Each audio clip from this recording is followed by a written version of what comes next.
எல்லாருக்கும் மகா சிவராத்திரி வணக்கம். நம்ம ஏன் சிவனை வழிபடுறோம் மகா சிவராத்திரி அன்னைக்கு?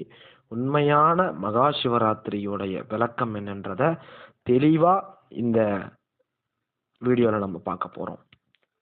மகா சிவராத்திரி அப்படின்னா என்னன்னா, முதல்ல சிவன் யார் அப்படின்றத பார்ப்போம்.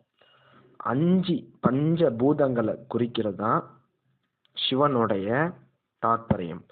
நிலம், நீர், நெருப்பு, காற்று, ஆகாயம். இதனாலதான் என்ன பண்ணுவாங்க அப்படின்னா, வெளிப்படையாவே சிவனுடைய சிலையை வச்சிருப்பாங்க வெளியே. அதுதான் உண்மையான சிவனுடைய தாற்பயம். அது மட்டும் இல்லாம சிவனை வழிபடுறதை தாண்டி ஏன் கோயில் கட்டப்பட்டுச்சு அப்படின்னு பார்ப்போம். அதுக்கப்புறம் தான் உண்மையான ஏன் நம்ம கோயிலுக்கு போறோம் அப்படின்றத நம்ம தெளிவா பேச முடியும். அப்ப கோயில் ஏன் கட்டப்பட்டுச்சு அப்படின்னா, இப்ப திருவண்ணாமலை நம்ம எடுத்துக்கிட்டோம் அப்படின்னா, அங்க அதிகமான பிரபஞ்ச சக்தி ஈர்க்கக்கூடிய ஒரு இடமா இருக்கு. அந்த இடத்துல நம்ம போயிட்டு இன்னைக்கு உண்மையா சொல்லணும்னா எல்லாரும் சொல்றாங்க செருப்பு போட்டுட்டு போகக்கூடாது கோயிலுக்குள்ள அப்படின்றாங்க. காரணம் என்னன்னா, நம்ம அந்த இடத்துல அதிகமான பிரபஞ்ச சக்தி ஈர்க்கப்படக்கூடிய இடம். நம்ம பூமி மேல அந்த கோயிலுக்குள்ள நம்ம காலை வைக்கும்போது நம்ம உடம்புல இருந்து, நம்ம நெத்தியில இருந்து, நம்மளுடைய உச்சந்தலையில இருந்து நம்மளுடைய 7 சக்கரங்களும் நேராகி சீராகி நம்ம உடம்புக்குள்ள இந்த பிரபஞ்ச சக்தி ஈர்க்கப்படும். இதனாலதான் கோயிலுக்குள்ள செருப்பு போட்டுட்டு போகக்கூடாதுன்னு அப்படின்னு சொல்றாங்க.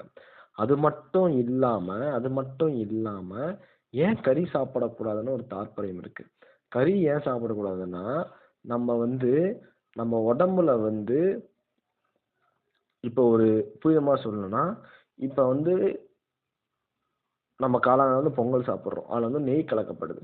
அதுவே நம்ம சாப்பிட்டு போனாலும் நம்மளுக்கு தூக்கம் வருது, மந்த நிலை ஏற்படுது உடம்புல. அப்ப அந்த மாதிரி இருக்கக்கூடிய நிலைமையில நம்ம கறி சாப்பிட்டு போனா உடம்பு மந்த நிலை ஏற்படும். அந்த மந்த நிலை ஏற்படும் போது நம்மளோட சக்கரங்கள் நம்மளுக்கு அது வெளிப்படாது அந்த இடத்துல. அதனாலதான் நம்ம கறி சாப்பிட்டு போகக்கூடாது அப்படின்றது.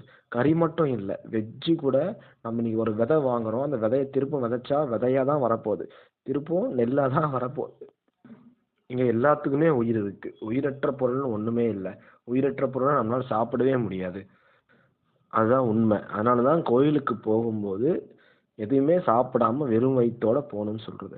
இப்ப சரி நம்ம பார்க்கலாம், ஏன் மகா சிவராத்திரி அன்னைக்கு ஆண்டவருடைய அருள் கிடைக்கும், ஏன் முழிச்சுக்கிட்டு இருக்கணும்ன்ற நம்ம தெளிவா பார்க்கலாம். ஒண்ணும் இல்லைங்க, நம்ம மகா சிவராத்திரி அன்னைக்கு அந்த பிரபஞ்ச சக்தி அதிகபட்சமா அந்த இடத்துல அதிகமா ஈர்க்கப்படும். அந்த இடத்துல நம்ம போய் உக்காந்துக்கிட்டு நைட்டு ஒரு 11 மணில இருந்து விடிய கால் 5 மணி வரைக்கும், அதுவும் அதிகமா ஈர்க்கப்படக்கூடிய அந்த நேரத்துல நம்ம கண்ணை மூடி நம்ம உடம்புல இப்போ ஒரு அடிபட்டா கூட ஒட்டுமொத்த உடம்பும் வலிக்கும். அதுதான் இந்த இந்த பிரபஞ்சத்துக்கு நம்ம கனெக்டிவிட்டில தான் இருக்கோம். ஆனா அது நம்மளுக்கு யாருக்கும் உணரதில்லை.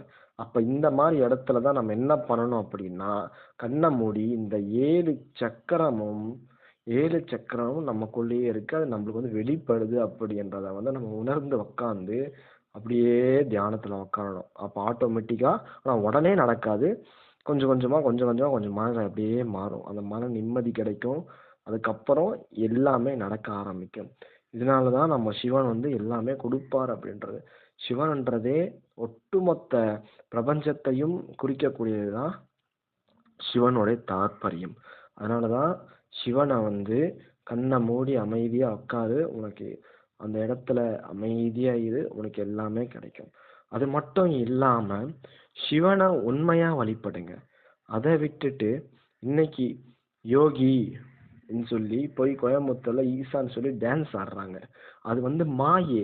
அந்த மாயை அப்படின்றதான் சிவன் அறுக்கப்படுறாரு. அவங்க திரும்பவும் அந்த இடத்த மக்கள் கிட்ட ஏமாத்தி காசு பிடுங்கி அப்படி மக்கள் எப்படி இதுதான் கடவுள்ன்றத புரிய வைக்கிறாங்க. நான் இன்னைக்கும் சொல்றேன், கடவுள் வேற, மதம் வேற. ஆன்மீகம் என்பது வேறு, மதம் என்பது வேறு. திரும்ப திரும்ப சொல்றேன், எல்லாம் நல்லதே நடக்கும். தென்னாடுடைய சிவனே போற்றி, எந்நாட்டவர்க்கு இறைவா போற்றி. கடவுளை மனதார கும்பிடுங்க, மதத்தை வேரோட அறுப்போம்.